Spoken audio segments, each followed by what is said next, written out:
This is a special request episode from Jorge Saucedo. He's been one of our highest contributors. So we asked him to suggest something, and he requested Robert Altman's Popeye from 1980. It's not my cup of tea. It's a comedy. It's a musical. It's based on a comic strip. And I typically don't like good guys.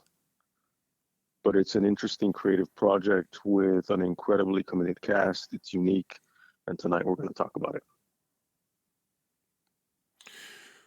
Popeye is an incredibly polarizing film. It is. Not in a controversial way, not in a subject matter, not in a difficult subject matter kind of way, but it is a film that um, a great many of us, myself included, hold dear to our heart because we see it at a time. In 1980, I was 5 years old. This movie would have come out probably in the summer. I can't remember exactly, but probably in the summer, I would have been 5 years old. And I can distinctly remember going to a theater, the United Artists Theater in Christown Mall in Phoenix, and seeing this movie and just being blown away by something that I didn't realize at the time, production design. I mean, this movie looked like the comic strips and I was a big nerd, so I had gone back to find comic strips. I would make my mom take me to the library, even at that young of an age, and I would see the Popeye books, and I would see the illustrations, and I would see Sweet Haven and Olive Oyl, Wimpy, Bluto. I would see all these characters, and to see them realized on screen, I didn't have the cynicism and the pessimism of the pessimism against Hollywood art at 5 years old that I would later graduate to. In a weird way, it was a better, more innocent, and more magical time. Popeye is a film that, as I heard we were going to talk about this, I laughed my ass off because I knew here's a film that I love. Um, from a nostalgia standpoint, but also a film that I really think is well made. Versus my co-host, who I know is not going to embrace this kind of thing. But there was a moment when I started watching it again, and I wanted to talk about this movie a couple of years ago, and I was watching it. It had been released on Blu-ray, so you had the widescreen version of it, and it looked clear and crisp, and it was a really good transfer, I thought, or at least just a clean Blu-ray transfer as opposed to the shoddy VHS and DVD um, releases of the past. But I remember thinking to myself, Ibrahim's going to hate this. He would hate this. But I also realized that you're a big fan of Disneyland and the production value of that. So I wanted you to watch the movie again, and I wanted you to watch it from that perspective. And from what I'm listening to now, that little intro that you've given, I think that if nothing else, that really hit with you. Am I right? Am I wrong? Um, is it a is it a type of saving grace for you in this picture? It's just not, there's a difference between like, it's not my kind of movie Sure. versus it's not a good movie. Yes. Um, And we've had that and conversation many times over many films. yeah, I mean, I've accused you of making that kind of Mm-hmm. claim and like, or it's white people shit or whatever. Mm-hmm. The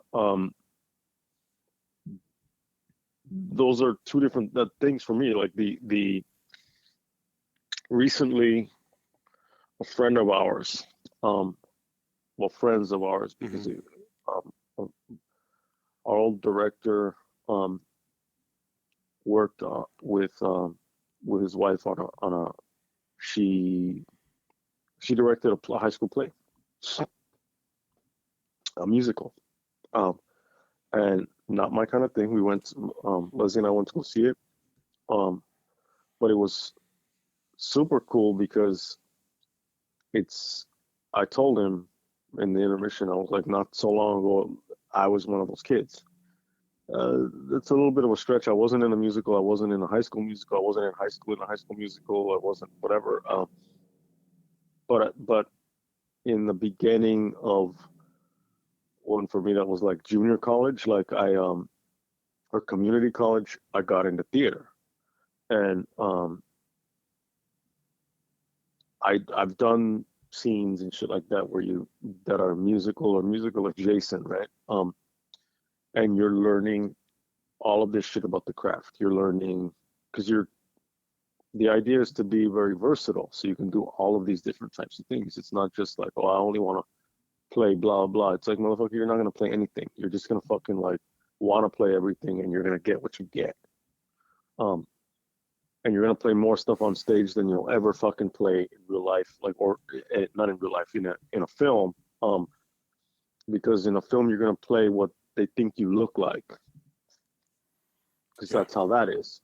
Um, in a play you can depends on how they cast, and it depends on like, so for this 5-person audience you can be whatever you want. So it was refreshing because the issues that actors face are always the same, and the creative channels, maybe they have more access to whatever in a big production than they do in a small thing, but the imagination is always like, it's based on that. It's imagination and what can you do with your body in a space. So okay, yeah, now Disneyland, production value, what does the space do to you as you walk into it, whether you're 5 years old or you're 55 years old?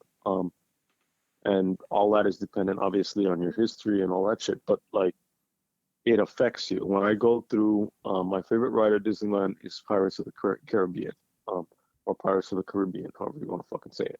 Um, I love the lighting. I love the design of it. I love the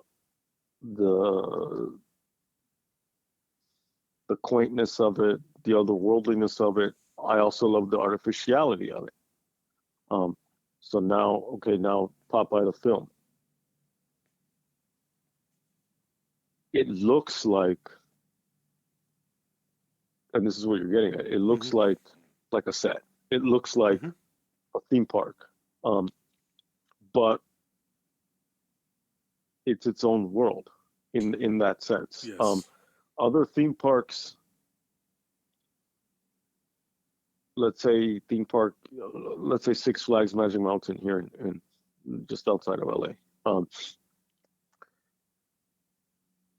It's a space that has rides. It has big roller coasters and shit, like that's the primary draw, are the size and the speed of the rides. And in between those rides are restrooms and restaurants and places to eat and rest areas and blah blah. Disneyland, and to a lesser extent Knott's Berry Farm, are they're more than just a ride. They're worlds. They're spaces. They create. They have stories. They have vibes. They have things, so that when the masses of fucking people and their children and their strollers are moving through those spaces, um, you're kind of you're changing. You're having these experiences. You're doing whatever. Um, this is that kind of film where you turn it on and you go from a comic strip to now a live action comic strip in that world where you're like, okay, this is not the world that we live in. This is this world of Popeye. If you can step into their world, then you'll have an easier time, whether you're into it or not, experiencing things as they experience them. And then pretty quickly, you'll get into the actual story of it, and then you get all these other layers. So it's a very it's something that you're saying it's polarizing, and I'm curious as to like the multiple reasons why. Mm-hmm. It's very, very technical. It's a very technical film, and that's super interesting to me. And another thing that's interesting is that I think to people who maybe they're not looking at all the technique, they don't see it because they just see like, oh, it's just fucking like these people singing. Um, but it's super technical in terms of like the blocking, which is all the movement that the actors do, the music, um, the actions, the commitment to the character, um, the pacing of the film, the energy of the acting. So it's kind of incredible the level of like what they pulled off and that they were able to commit to this project, whether you hate it or you love it personally, and to make it look as easy as it looks, having been as difficult as I'm sure that it was. Hmm. I don't know if any of that makes sense. I think it makes perfect sense. I mean, you're watching a film that you got to also remember back in 1980. You had superhero movies. You had Superman. You had, You Will Believe a Man Can Fly. You had that moment, but nobody had ever thought to do a live action. I don't think anybody had ever tried to do a live action comic strip. It'd be like trying to bring Calvin and Hobbes to life, or something like Peanuts, the old Charlie Brown cartoons. I mean, you to get something that can embody these characters. First of all, you have to believe that that's Popeye. And Robin Williams does a pretty good job of embodying that character. But what this really is the supporting cast and the female lead, which is Shelley Duvall. And I would argue that Shelley Duvall as Olive Oyl is probably the most on point, nose on casting that I have ever seen in a Hollywood production. I mean, she is absolutely perfect. And it's not simply the because of the physical resemblance. Skinny, tall, and that hair. It's more of the physical appearance coupled with the ridiculousness of Olive Oyl and her kind of proto-feminist. I mean, she's very much confused and unsure of what she wants in life, but it plays out pretty well. And I think part of what makes this film work is that none of the actors, whether it be Paul Dooley as Wimpy, Ray Walston as Poopdeck Pappy, Robin Williams himself, Bill Irwin as Ham Gravy, or any of these other characters, nobody is condescending to the material. Right. They're completely sold out to the idea of Sweet Haven being a real place and these being the actual people that inhabit it. And there's a reverence for not necessarily the cartoons that a lot of the audience would have seen, but really the comic strip that Escher created in the 20s and 30s. Um, if you had seen some of those images, if you had, it, it's really interesting because it's a comic strip. It's basically storyboards, and I haven't seen all of them obviously, but I've seen a lot of them in old books. And when you read a comic strip, basically you act out the characters. You create the voices, you create the sound effects, and in a cartoon, it's cute. But there's something about live action creating something as ridiculous as this that really you find just overpowering, for me at least. And I will readily admit that seeing it at 5 and then over a period of 44 years, it's maybe I'm being unfair to the film by so much of it being my nostalgic love for it. There comes a point when you have to ask yourself, do I love this film more than it deserves? And I've asked Yeah. myself that about a number of films. This one, Midnight Run, from time to time, I ask myself about. or The Way You Love a Film, Taxi Driver, Goodfellas, Heat. The, these movies hit you, and I think you get this more than, or at least you might be aware of it more than most people, because you and I have talked to ad nauseum, I guess is what you would want to call it, about our love for specific decades in which we were watching films. I was watching 70s cinema in the 90s. You were watching 90s cinema in the 90s, which I think Hmm. is a more powerful, which makes me nostalgic, and you living in your time.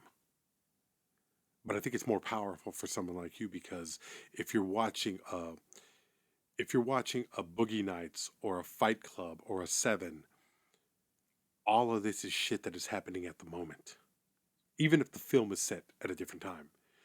Uh, I don't know if that makes sense, but it's the way it makes sense, at least to me. Yeah, So but I so mean, go mhm. ahead. No, no, please. What were you gonna say? No, I think it's even more complicated because Oh, it's it's way like more complicated. it's not only like you're not only watching 70s movies in the 90s. I mean, you were also watching 90s movies in the 90s. Yeah. Mm-hmm. And I was also watching 70s movies in the 90s, and then we're also watching 80s movies in the 90s. You know Yeah. what I mean? Like Yeah. that we had already seen, Mm-hmm. and some that we hadn't. Um, so it's kind of like, Well, it's like with um, movies, you're always playing catch up, and you're always going back to the comfort. It's always yeah, discovery. Like for me to introduce you to The Hidden, not a great mhm. movie, but goddamn, what a good time, right? I mean, you had never seen anything like that, had you? I hadn't. I mean, I'd seen stuff that I could compare it to, but I Mm-hmm. hadn't seen that, and I hadn't seen. And then it's also like, oh, and fucking like look at Melrose at that time. Yes. You know what I mean? Like, Yeah. so, so yeah. I mean, it's like if you're watching TV, then it's like the TV that you're watching at that time Mm-hmm. is going to be more of that time. But also, you're going to throw in like when they. I mean, the first time I saw this film was probably on TV, Yeah. and it was however many years after it come out. Um, and I mean, I think I saw it as a kid um, on TV, and I don't remember whether I had a strong reaction to it or not. Mm-hmm. And then I'm pretty sure I saw it again, probably in my early 20s. I think I rented it, um, and I was just trying to absorb as much as possible and really looking at eh, like not everything, but so much of what I was watching was like performance, performance, Mm-hmm. performance, um, and movement, and how committed is the actor, and all of that stuff, because that's what I was really like focusing on at that point, because I was really getting into that world, you know what I mean, Oh yeah. of doing theater. And yeah, I don't have the connection to this film nostalgically. We were talking about The Crow, the potential for a Crow remake or Yeah. whatever. The Crow was a movie that like I went to go see, um, but I remember when we talked about that, I think you were surprised that I wasn't like super over the moon about the fucking Crow. But there are certain things that it's like I don't know. The Crow was I ever, because even I remember like kind of, and I don't know if that was an affectation because I was like supposedly like to myself so cool, that I was like, yeah, it's cool. Um, I mean, because there were definitely films that like I'm sure I would rave more about Pulp Fiction at that time than I did The Crow, even though like The Crow checked off more like aesthetic boxes for me than Pulp Fiction did, even though like um, and they're both of the same era or whatever. And so it's one of those. Beetlejuice is one that like I was super. I don't think obsessed, but it was one that I was like every weekend wanting to go back to watch. So, but do I get all like warm and fuzzy when I fucking see it nowadays? I haven't in any of those years that I've seen it since. Or fucking Teenage Mutant Ninja Turtles. Leslie the other day showed me it was some stupid fucking this clip of it's from um the Millennial Vampire Twilight. Um, Okay. and whatever his name is showing Bella he's there something or he's listening to music or something and she's like, what is that? And I think it's supposed to be like Claire de Lune or something, but it was fucking it was like Teenage Mutant Ninja Turtles, teenage. It was that, right? And then,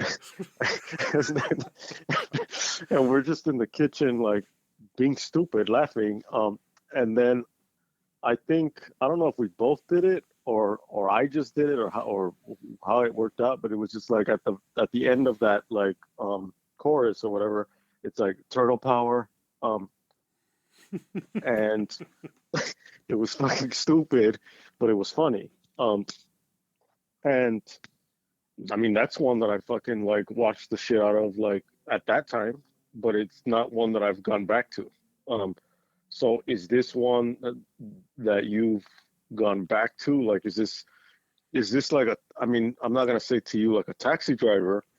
Um, No, but yeah, it's comfortable, but it's not like I take this like Taxi Driver. Taxi Driver is a warning. Taxi Driver is a warning to how crazy the world is and how it can really affect the psyche. The world can affect the psyche, not the movie, although the movie does do that as well. But it's it really is Paul Schrader's warning against male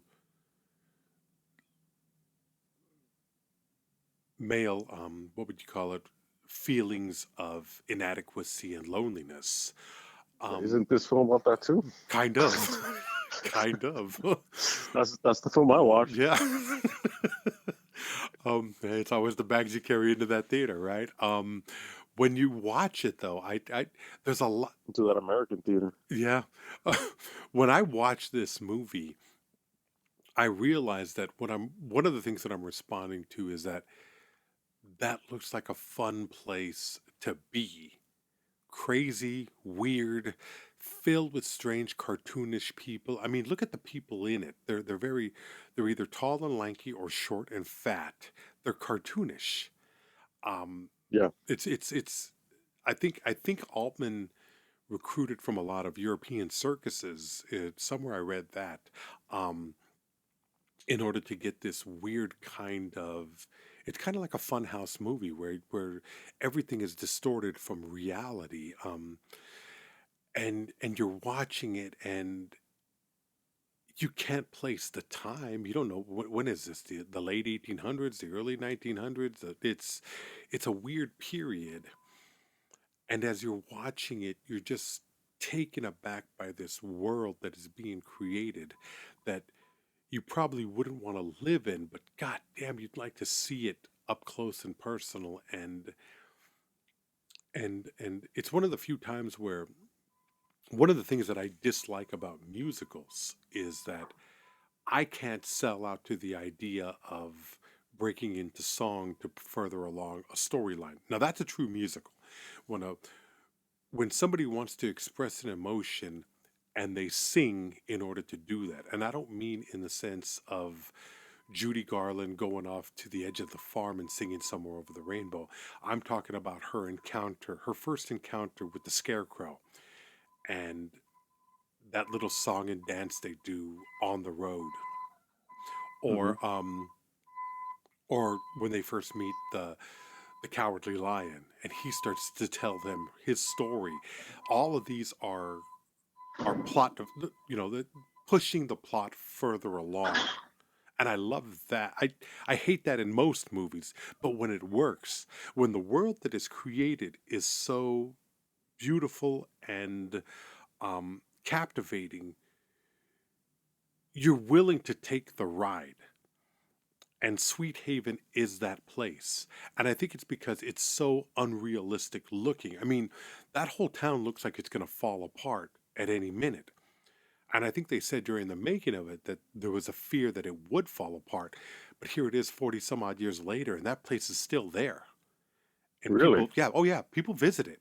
And it's like a Popeye amusement park, and you can pay to walk through it and see it, and it's all there.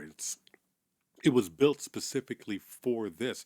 And you got to remember, like, I think the budget was something like around anywhere between 16 and 18 million dollars in 1980. That was a huge amount of money, and it would go over to about 20 million. But Altman was a huge success at this point. He had done MASH, he had done McCabe and Mrs. Miller, a film that I think is vastly overrated, but that's another conversation. Um, he had had some strange hits, and he had had a couple of misses here, but this is the one that put him in cinematic prison, that he wouldn't get out again until The Player in 91 or 92. So because of the failure of this movie, and this movie wasn't even a failure, a $20 million budget, and it made about a little over 50 million worldwide. So it made back its money. It just didn't turn out to be the extravaganza that a Robert Evans production should have been, and we'll get into that. Because remember, Robert Evans was coming off of two go two two Godfather films and Chinatown. Mm-hmm. So Robert Evans was a big deal back in the late 70s and early 80s. Um, but this is ultimately Robert Altman would be exiled, end up in Europe or doing smaller films, and that's how you get films like Fool for Love with Sam Shepard. Love that movie. And I think the best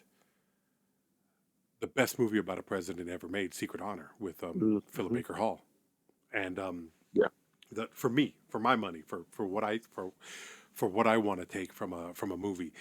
But what's on that screen, and it's very Altman-esque, and I'm only partially familiar with. I haven't seen enough of his films in order to make a really detailed critical analysis. I've seen MASH, Shortcuts, The Player, and a handful of other films, but I've never seen Gosford Park. I've never seen Brewster McCloud.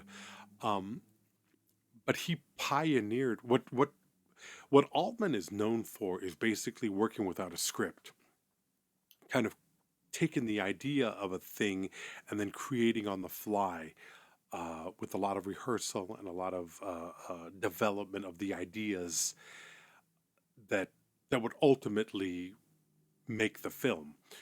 Plus this overlapping dialogue of a number of Mm-hmm. people talking at once, everybody mic'd, and then just raising and lowering the volumes on whichever conversation is going to be more predominant, whichever conversation is going to dominate the scene and further the story. And you see that most Altman-esque in the dinner scene where the mother's trying to feed everybody, everybody's complaining about everybody, and Popeye is just trying to get something to eat. It's really well done. There's things like that where it becomes almost musical and people Yeah. having to hit their cues. That shit Right. is ridiculously difficult to pull off and make it Yeah. seem natural. And Altman was the king of that. So There's a rhythm to it that you have mhm. to achieve. Yeah, Um, and that's a lot of rehearsal. That's a lot of rehearsal. yeah, That's a lot of going back and forth. That's exactly. It's as much a musical in terms of those marks as the actual songs. hmm Um, and it's such an ensemble driven piece. Um, but I'm watching this thing and I'm like, Yeah, it would be cool to walk through it, Yeah. but I don't want to fucking live in that community. Um, Not for life, I, no. But fuck no. these I, moments of fantasy and flight, and just going to a place and being there for a minute and seeing that, and experiencing something different, and experiencing something that is unreal. It's just there's a right. and I think that that's the magic of it, is that it's a live action cartoon which makes you believe psychologically, maybe subconsciously, you go into it, and this is all amateur psychiatric bullshit on my part. I could be completely wrong, but the imagination that you have in looking at a cartoon or a comic strip, and then seeing it brought to life in a weird way exaggerates your own sense of imagination in making it exist. What's great is when you see something that has a an obviously um, an obviously unreal, I guess, just an unreal world that is created for something like this, and then imagining what it would be like to live in it. And there's something about a live action performance that inches you a little bit closer to it.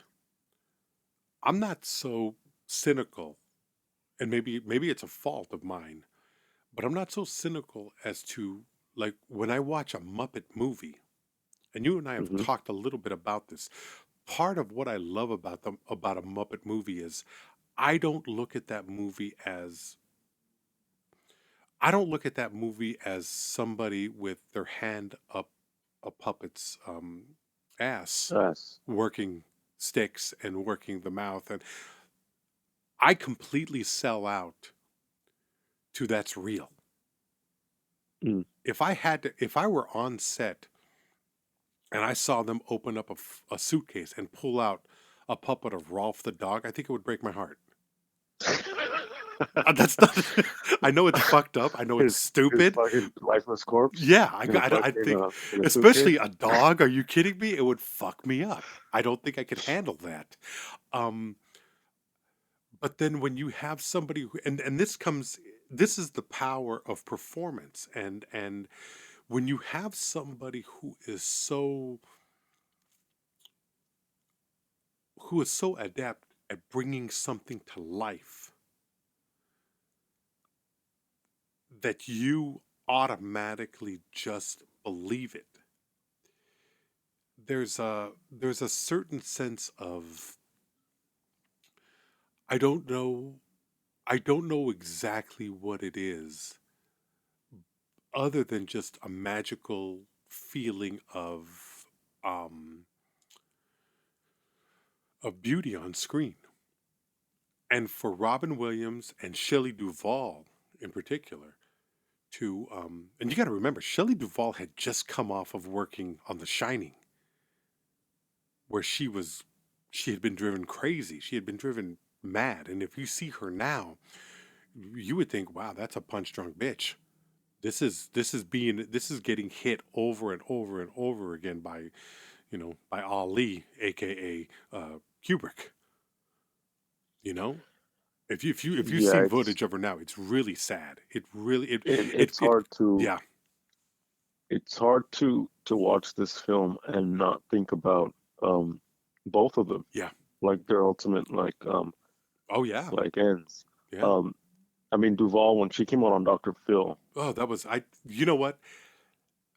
As much as I We talked about this, disliked yeah. Dr. Phil, I don't think that cocksucker should even be able to call himself a doctor, but, you know, um, that motherfucker should be drawn into the center of the town and beaten severely to do what he did to her. I mean, Yeah. we don't want any fucking psycho film fans fucking No, we don't want that, but no fucking call to arms I here. don't. I'm not Um, saying that there are fine people on both sides. Okay, I'm not trying to excuse anything, but that moment where you say this cocksucker, he is an evil fuck. That I stand by. He is an evil fuck for doing what he did. it was definitely like there was some exploitation there. Yeah. And it's sad. And I mean, and it's not like how she got to that place. Um, it's not, oh, Kubrick did that.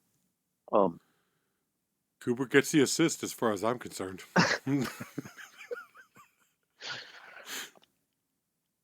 Kubrick fucked over a lot of people. Yes, A he lot did. of directors have fucked over a lot of people Yeah. that didn't end up like that. You got a point. Yeah, you got a point. You know, The Exorcist fucked people over. Yeah. And Friedkin fucking like fucked up what's her name's back. Yeah. Ellen Burstyn. Ellen Burstyn, yeah. But the point is that like I'm watching this film and we're all over the place on this fucking movie. Yeah, because this movie's all over the place. Yeah, it is that kind of movie. It's a fucking movie about a comic strip sailor who eats spinach and becomes gets strong. Yeah, you know. And so it's like supposedly a comedy, and it's supposed to be. It's like there's like something lighthearted about it, but I see this fucking like there's like a dark fucking undertone when I see this film. Because, and I'm thinking of, and I mean, I'm also thinking about Robin Williams' death. Mm-hmm. I'm thinking about how Shelley Duvall is now, like the state of her mental health, and but there's also the aspect of like I saw that community. Mm-hmm. What is it called? Sweet Haven. Sweet Haven. I saw it like as this metaphor for America. Yeah. I don't think you're too far off on that. I mean, yeah, I don't think it's like some fucking hidden thing. But it was also like, I feel like I have the sense that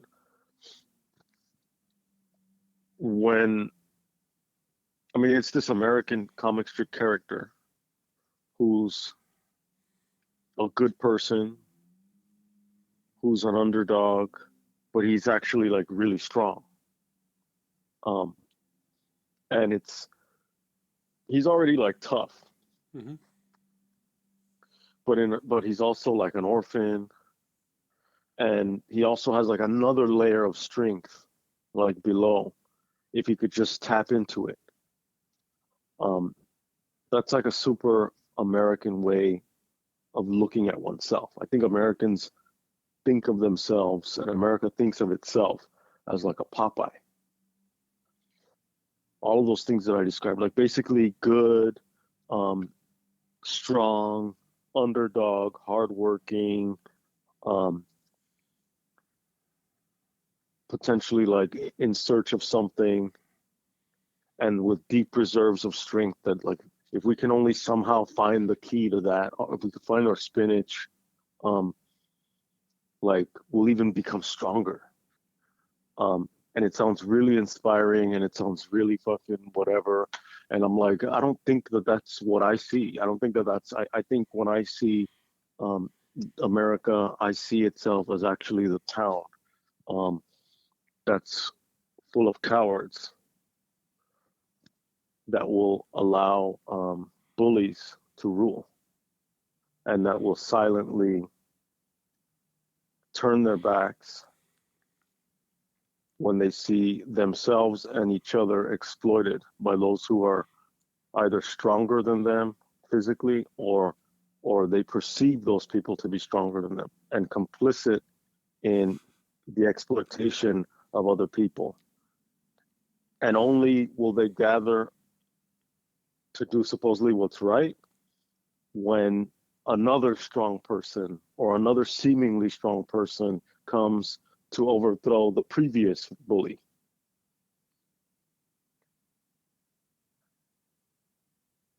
And how quickly they rally, and then this is also colored by our current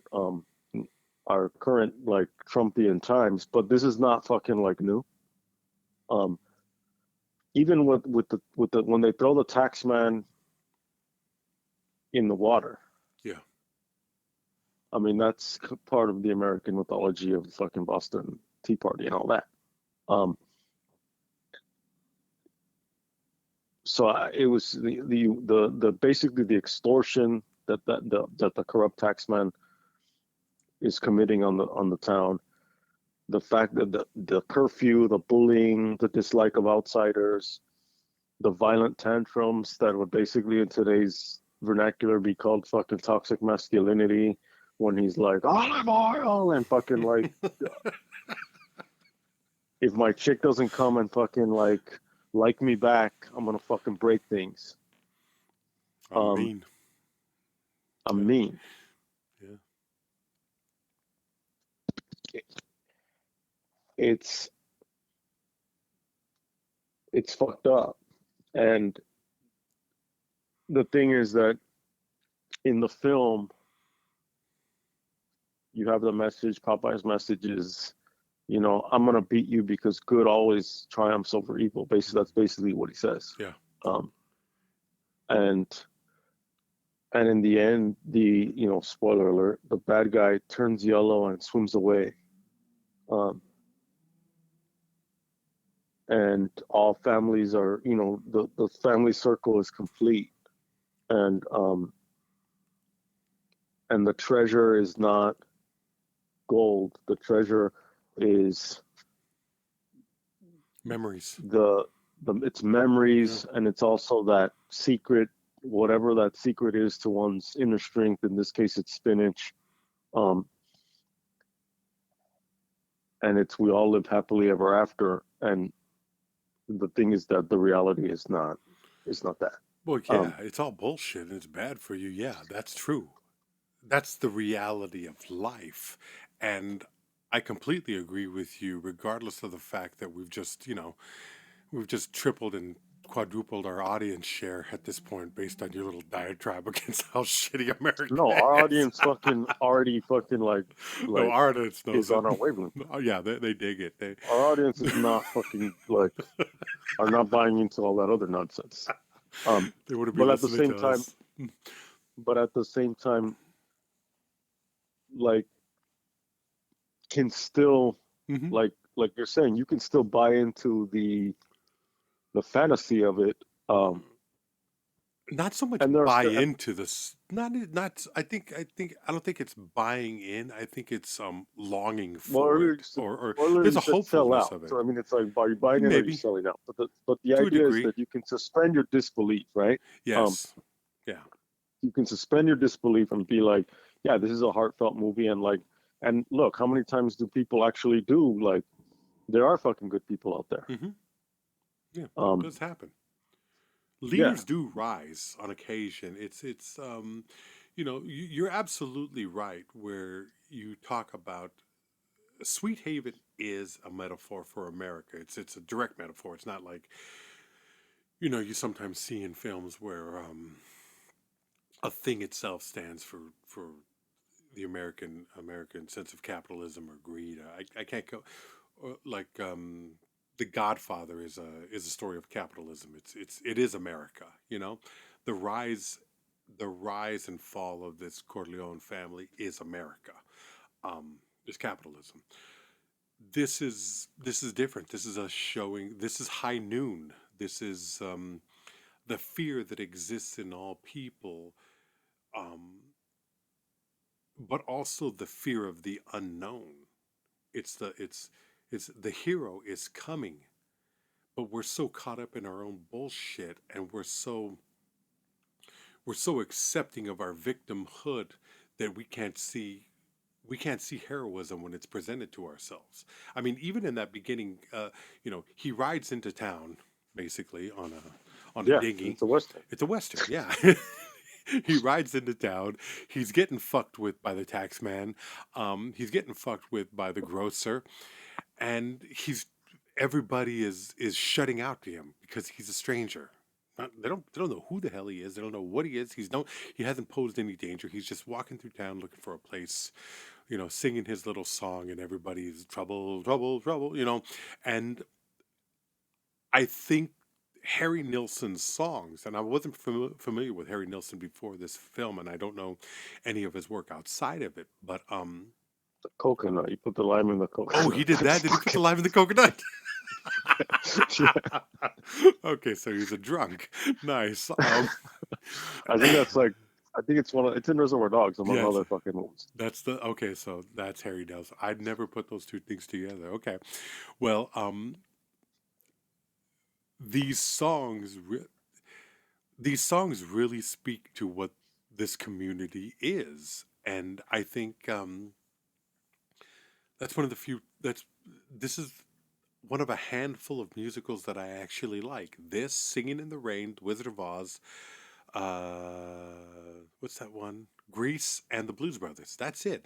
Those are the musicals that I like. Everything else, get the fuck away from me. West Side Story, fuck that. You know, Seven Brides for Seven Sisters, whatever stupid shit that is. No, I fucking Oklahoma, I can't stand that shit. The music doesn't work for me. But in this, the music is playful. The music the music really does capture the tone and the physicality of Sweet Haven and who these people are. So there's all kinds of little bits in there that are comical that you know, what is it when Olive Oyl, when Sweet Pea has been kidnapped and Robin Williams, Popeye is feeling sorry for himself, and before he writes his letter, and Olive Oyl comes to the window, she's playing that game. He needs me. I love that Mm-hmm. song, and the great thing about this is that nobody in this film can really sing, not well at least. They can carry I mean, a they're not tune. fucking Barbra Streisand, but they No, can carry a tune. they Yeah. can carry a tune, but you wouldn't. If you went into Tower Records in the early '90s and you saw a display for Shelley Duvall Sings the Hits, you're not buying that fucking album. That shit ain't gonna happen. But it works for this character. He's large. That song cracks me up every time I hear that song. This is the only thing that this cocksucker has going for him. He's mean, he's nasty, he's someone to be afraid of, but he's large. And Yeah. you're sitting there just like, oh my god, this is a fucking ridiculous. Um, but how often have you heard somebody saying something to that effect in their description of someone that they supposedly care about? I mean, it's on point on that. I think it's funny. And then Shining. The music. yeah, sing his praises afterwards. Ray Walston as Poopdeck Pappy. I think he looks like Yeah, he's great. isn't he fucking good in this? And Yeah. he's mean and he's nasty and but there is that moment when he starts reflecting. It doesn't feel like it comes out of nowhere. It doesn't feel like it's tagged on and it's forced. And maybe that's because of in part, the history of the comic strip and the cartoon in getting us prepared for. I mean, a lot of the heavy lifting is already done when you sit down to watch this film because you know the history of it. You know, Assuming, because I don't. You didn't Like, read? what? Okay. Okay.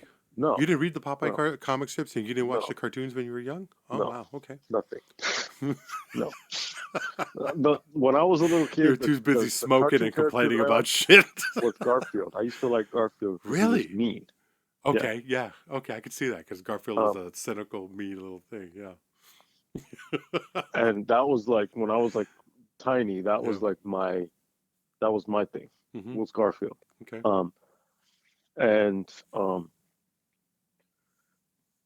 So I don't know about the history of the comic, the comic strip. Well, I mean, tell us. Well, I think it started in the 20s or the 30s. And this is when, okay, so the comic strip that first of all, the comics don't even exist anymore, I don't think. If you even get the Sunday paper, I don't even think the comic strips exist anymore. But they used to be, I think the last one to do it was Calvin and Hobbes. Calvin and Hobbes would have a half a page of the comics, and it would have all of these panels that would mix into each other. And it's because Bill Watterson had such a popular strip that he could dictate to the syndicates how he wanted it to look. Because gradually it became three squares, and that's all you had to work with. Um, Bill Watterson did that during the weeklies, but on the weekends, a book that I can't recommend highly enough is the complete Calvin and Hobbes, A and friend of mine it's had that. Yeah. beautiful. It's beautiful. The strips are there. The three panel strips are there, and they're funny. But then they have full color reproductions of the Sunday strips where he creates this world, and it's beautiful for the fantasy that he goes into with this little kid's mind. Whether he's a spaceman on another planet, lost on a planet, or it's a film noir and he's a detective, or they're in some kind of a war. It's just craziness. Well, in the 20s and the 30s, that was the comics, full pages. Little Orphan Annie, Flash Gordon, Tarzan. There were a couple of others, and there was Popeye. And you could tell these long, convoluted stories, and it was beautiful. They were like what do you call it? When they prep movies, god damn, I'm losing my fucking mind. I can't remember what the Were they prep storyboards. movies? Storyboards. Story. Yeah. Oh yeah, yeah, yeah. See how something obvious like that I can't remember? I'm losing my fucking mind. I'm ready for the fucking home. But storyboards. They were like storyboards, and they would tell these long movies. And you remember how big a newspaper was? Well, they were even bigger back then. So you would have this huge mini movie on the backside of a newspaper, and Popeye was one of them. And Popeye was created by a guy named MS or MC Escher, I think his name was, and it was it was one of the early. It was a very early cartoon coming out in probably the 30s, 29. So he premiered in January of 1929, which would have been, as we all, if you're paying attention, you remember, either the beginning or the middle, no, probably the beginning of the Great Depression. So things But were what I rough mean, before, but was it the like after, or I mean, I think the depression. What time? Like, was it? What I'm getting at is like, at what point in the year did it come out? well, it came out in January of 1929, which would have been pre-depression. But I can't Yeah, I mean, it's imagine not like today pre-depression. was nice and then Yeah, it tomorrow's was. fucked up. Yeah, Yeah. everybody was. I mean, everybody suffered, but it was always going to be rough. But he was this character of, number one, American strength and ingenuity, and one eye, smoking a pipe. He's a sailor. This is way before the Air Force. This is a period of the Navy and the Army, and our Navy was growing to be the greatest in the world. At this time, we had to overcome the British. I think at this point, I'm not really sure of. I know we were growing in our power, and it was part of a smaller, more like Sweet Haven.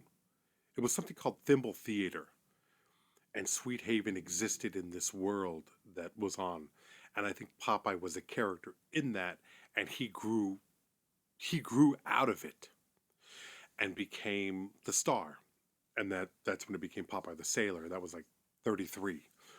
So in the midst of the Depression, you're looking at American American strength, wherewithal, and all of this is to a degree propaganda. It's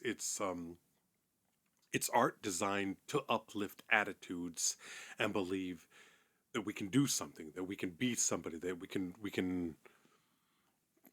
can reach past glories through through sheer will and goodness, and that's what the Popeye character is. You And painted sell him, spinach doing it. yeah, and yeah, exactly.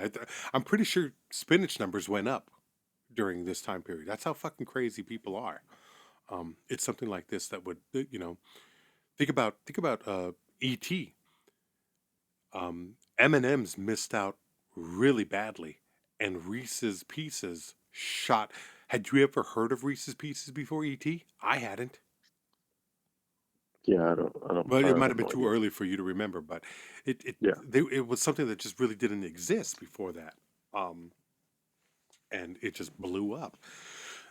So shit like this has a weird way of connecting with audiences and you know um, upping the ante. But this was people's form of entertainment. The Sunday newspaper. Um, you're talking 2930. Not everybody could go to the movies all the time, but as the years went by, I'm not sure when. I'm not sure when Popeye jumped to the movies. Probably mid 30s with the Fleischer Studios, and Fleischer did Betty Boop and this clown.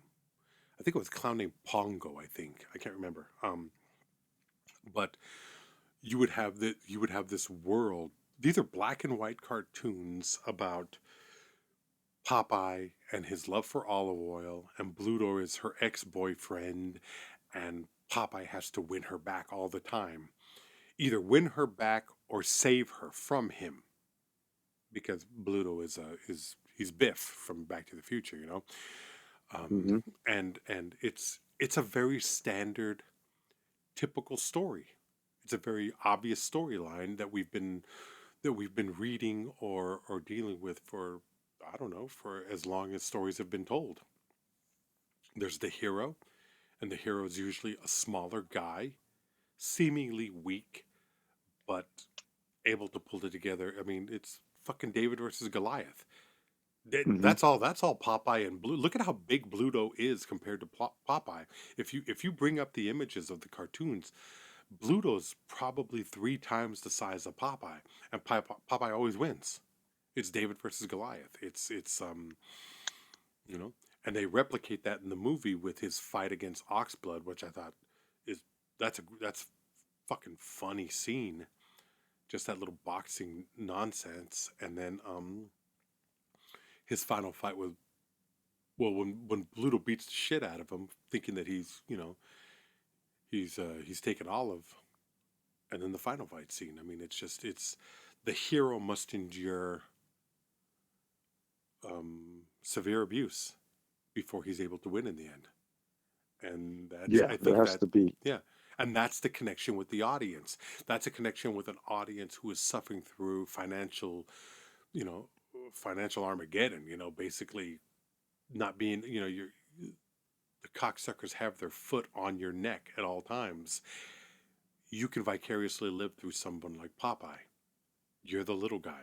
Popeye is the little guy that makes it out at the end. It's complete bullshit, but it's fun, and it gives you a little bit of hope. I don't know. I don't think I'm reading too Yeah. much into that. Well, it means nothing if the big guy beats the little guy. That's It's not. too easy. Um, Yeah. yeah. It has to be. The plot itself is like structured like a hill. Hmm. If it's that kind of narrative, so the character has to climb up and then go down Yeah. to get back to level ground. And so like it has to be, the odds have to be stacked against the hero. Otherwise, who cares? There's no drama unless there's Hmm. a problem. And there has to be some kind of goal, and the problem stands between the main character and the goal. Yeah. And that's the tension. And it's like the character is constantly trying to move towards that goal while encountering conflict along the way. And the conflict gets worse and worse, and the character advances little by little until there's like nowhere else. There's no other way and it's now the character either achieves the goal or else the character's destroyed. And that's what people want to see. Yeah. Variations of that same shit. And most fucking stories and most movies and that we watch involve that process. That's what fucking screenwriters do. Unless it's a fucking art film or something else. Then it's a different form, so it's like if it's like slice of life thing, it's fucking it's just people hanging out. Yeah. You know what I mean? Talking. Mm-hmm. And then it's more about like what are they talking about? Blah blah blah. Even then it's like are they arguing? Like are they disagreeing? What are the points being brought up? Blah blah blah. Or does it even, if it's an art film, maybe it doesn't make sense. It doesn't make a standard sense. There's no like plot line. But for this, it's that. Popeye's fucking like, and then it has plot twists and fucking like, he's actually there to find his father. Mm-hmm. But then now throw in, he becomes a father. So how does he behave? He finds, love. Olive Oyl is in this situation. She's trying to get out of it. And earlier you had mentioned like the this kind of like pseudo or somewhat like feminist kind of like character of Olive Oyl, and then you said like the fact that she's like confused as to what she wants in life, and that struck me as just kind of like also a sign of like some degree of like freedom. Yeah, is the fact that like you don't know, which means that you're trying to work out your choices on your own, versus like she doesn't need to know because her fucking place has already been made for her. You know what I mean? Like, It's like, you don't need to be confused. You're born to do this. You're a slave. You know what I mean? Like, however you feel about that, who cares? This is your fucking role. That's versus like the benefit of, I don't know what the fuck I'm gonna do, which means I can do, there's room to do things, potentially. So her performance is crazy. I love her performance. Just the level of yeah. I'm sorry, go ahead. I mean, and you said it earlier too. You said like not only Robin Williams, but I just feel like Robin Williams is so good at that anyway. Mm-hmm. And not I mean, to it's take away obvious. It's so good. Yeah. It sounds dismissive of Robin Williams, but Robin Williams has a when you're as good as Robin Williams is, unless you're doing something that is subdued, like his, and I think two examples, and I'd like to talk about them at length, if possible, on another podcast. His Doctor in Awakenings, Mm-hmm. and his serial killer, not serial killer, but his murderer in Insomnia. I think There's also, what's that? Before you say what you think, there's another one. What is it? Is it 1 Hour Photo? What is it called? Yeah, but I think that's a bigger performance in comparison to those two. It's a good performance, don't get me wrong, but it's a little bit more showier than those two films. That's These other two are more subdued. Is that what you're getting at? Because I cut you off, so I don't even fucking know. One of the things with Robin Williams is if you're not a strong enough director, then he'll go off on these flights of fancy, which is like, I mean, and sometimes, and I'll give you two perfect examples with the same director where it works and it doesn't necessarily work. It kind of hobbles the film. In Munchausen, it's incredible. I think he's incredible in Munchausen. He makes me laugh. It cracks me up to know that that it was a role originally intended for Sean Connery and then had to be pared down and because that role was supposed to be one of thousands of floating heads that lived on the moon. And when Gilliam ran into the financial problems that he had making the film, it got cut down to Valentina Cortez and the King. Hmm. Sean Connery said, well, that's not the film that I signed up for. Gilliam agreed. Eric Idle knew Robin Williams and said, would you like to do it? And Robin Williams said, yes. You don't need a whole lot of other shit. You got Robin Williams being Robin Williams, just going fucking nuts. And it's perfect. Yeah. But then you see Robin Williams as Perry in The Fisher King. And there are Mm. moments of brilliance in that performance. But then there are too many moments when Robin Williams is just allowed to go off on his Robin Yeah. Williams tangents, and I think it hurts Yeah. the film ultimately. I think it really hurts. I think it hurts the performance, especially when it's as grounded by the drama of it and Jeff Bridges' performance. I think it's. I would love to watch that movie again and talk about my problems with it because I think it's I think there are moments there that are just incredible, and Gilliam fucks it up by allowing Williams to lose control. He doesn't know how to Mm-hmm. he doesn't know how to It's a leash great him. point. He's got to pull him back, But if you Yeah. watch Awakenings, oh my God, the sensitivity that he brings to that character and that doctor, you believe. And it's hard to imagine Robin Williams holding back. Remember when I've told you where I'll fuck everything up if the joke is worth it? Hmm. That's what Robin Williams was. And like, I don't know if we've ever talked about this, but I used to hate watching. If he was on Letterman, that was one thing. But if he was on like Lipton, Inside the Actor's Studio, or he was doing Hmm. a normal interview, I used to hate watching it because he would go from serious to Robin Williams. And in my head, I would be thinking, and it proved to be right later on, where I would say to myself, you don't have to do this. The monkey doesn't have to dance the entire time.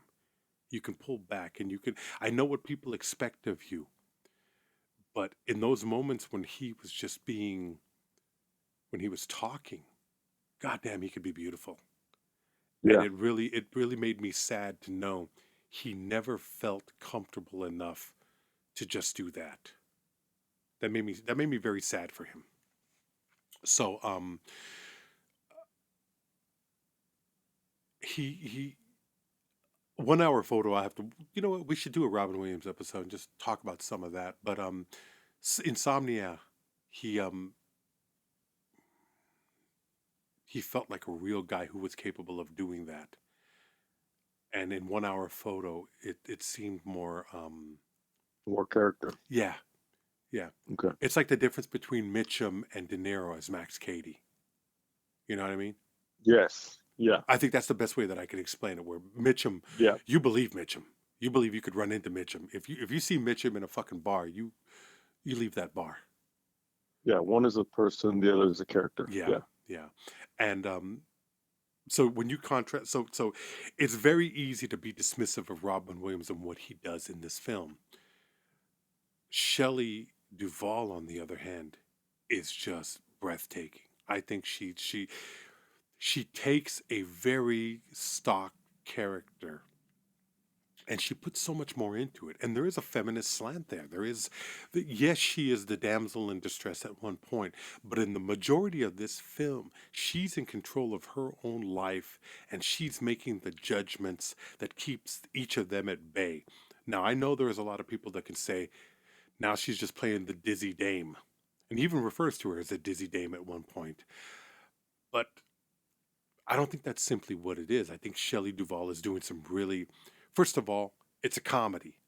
So you're leaning into the neurosis of the amplified neurosis of a woman who's getting married to somebody that she doesn't really want to be with, but that everybody wants her to be with, and she's trying to convince herself that she should be with.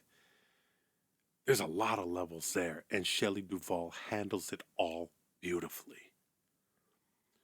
This is a Yeah, great performance on her part. I'm really, and I know you can't give an Academy Award to something like this, but I don't know shit. I I'm mean, not even saying it why? should have You know, won, but why it shouldn't?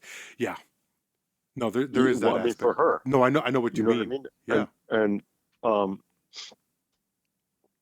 just it's the physicality that already this is like has a lot of physicality to it, but just the everything about what she does is it seems so big, but it's Hmm. nuanced in a way that's different than Robin Williams, in a way that's very different. Hmm.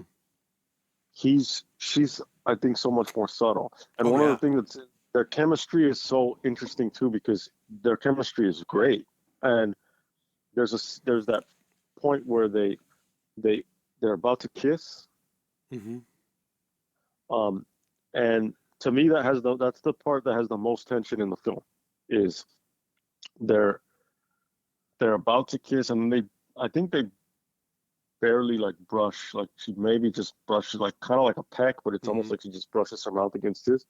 Um, and to me that was the point when I leaned in because it was just kind of like and I didn't remember it was like are they gonna kiss here or and I could feel or I perceived the that level of like when you're first like that first kind of kiss moment with someone um and you're that attraction that pull um and it's interesting because it's they also like they argue all the time they do clash Yeah. um and they disagree they go back and forth um but and that gives it that much more kind of like it gives it that reality but it also gives it a sense of kind of like it's almost as if they've already not only do they belong together because it's like as if they already were together because that's what fucking couples do. Like couples don't sit around and like agree on everything. One of my friends is like, "Oh, a relationship is a power struggle," and that sounds fucked up. Um, Well, that but that makes it he sound combative and it's a constant war, but it is. he just it's like Camille Paglia talks about like just the attraction between well she talks about it in the sense of like male and female. Hmm. Um, but even if you get rid of that, it's between two people, two individuals, there's going to be that kind of like that she describes it as the battle of the sexes. Um, but aside from that, however way you want to slice it, whatever you're about, um, it's going to be the energy that one brings versus the energy that the other brings, and how that's that balancing act, that dance. Um, and again, like the tension in that, which is the tension in all. If you have the subgenre of romance, um, it's like one partner meets the other partner, then somehow has to lose that person or seemingly lose that person and try to get them back or try to get back with that person so that ultimately they can reunite, they can get back together again and then live happily ever after until part two or whatever. But in there is always, or a lot of times it's the couples in those love stories or those fucking rom-coms or chick flicks or whatever. It's like a lot of times it's that girl is as with this maybe she's with the guy that isn't the villain maybe she's with the guy it's like on paper it's the perfect one but she meets this guy and then that guy disrupts her world or maybe she's like not sure or maybe it's always like she's caught between these two dudes they represent these two different things which is she going to go with, or she ends up with her friend, or whatever version of it is. There's always some kind of tension, and in that tension is argument. And a lot of times it's like the people who are they disagree all the time, but those are the ones that like everyone else knows that they belong together, and they're supposedly like the last ones to find out um, that they're in love. You know what I mean? Like It's standard. When Harry Met Sally, yeah.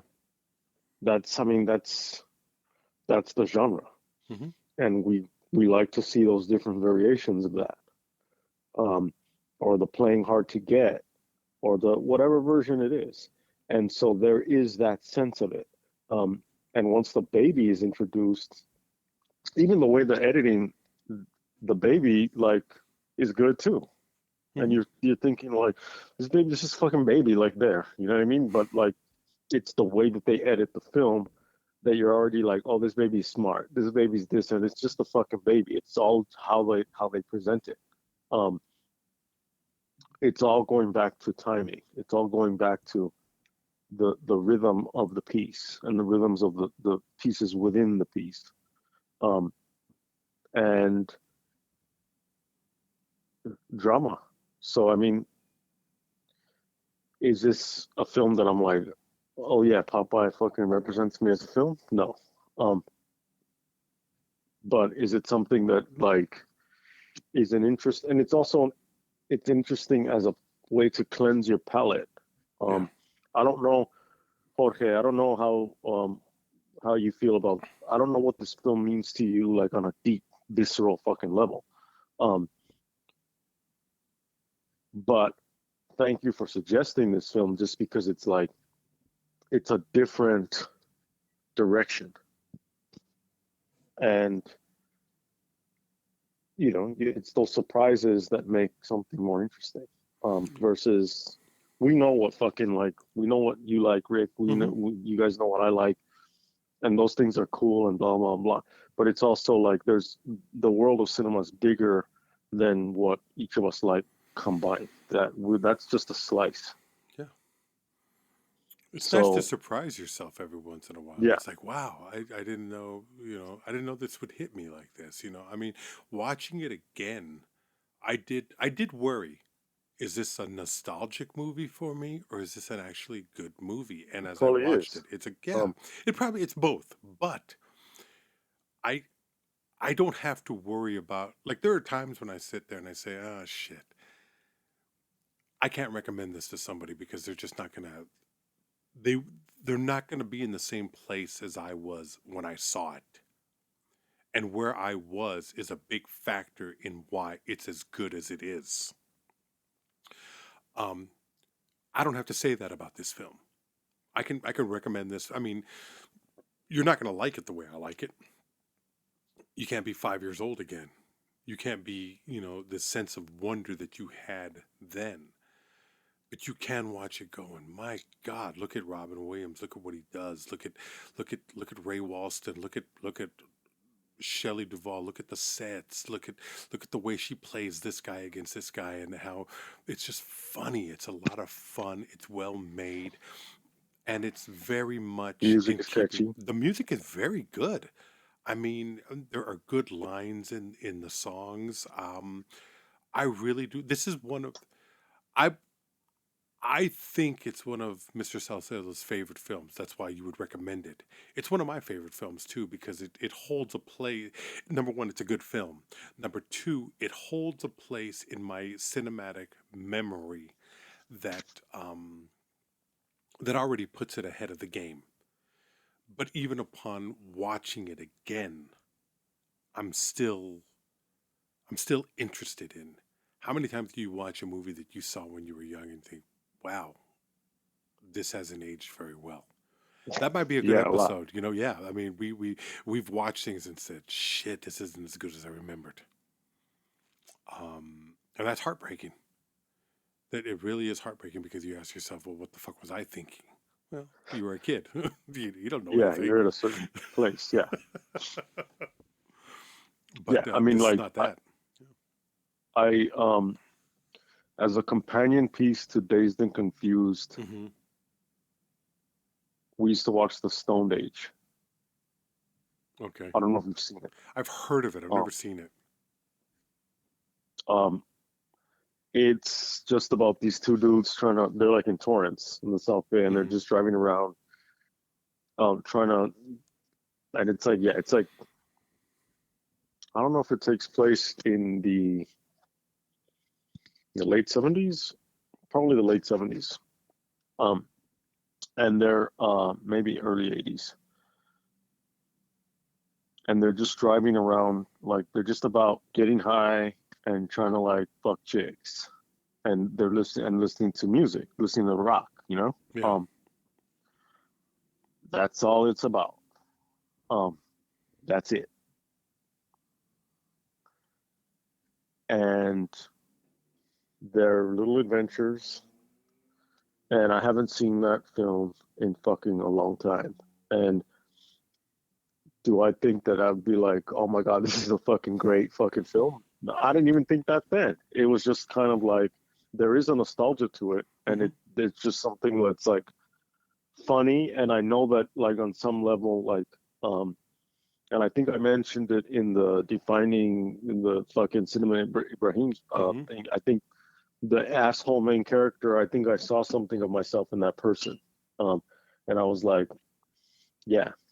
Um, do I think that if I were to watch it now, I would be like, how the fuck could I watch this film? No, I think I would. I think it would be like kind of okay. Um, but I also think that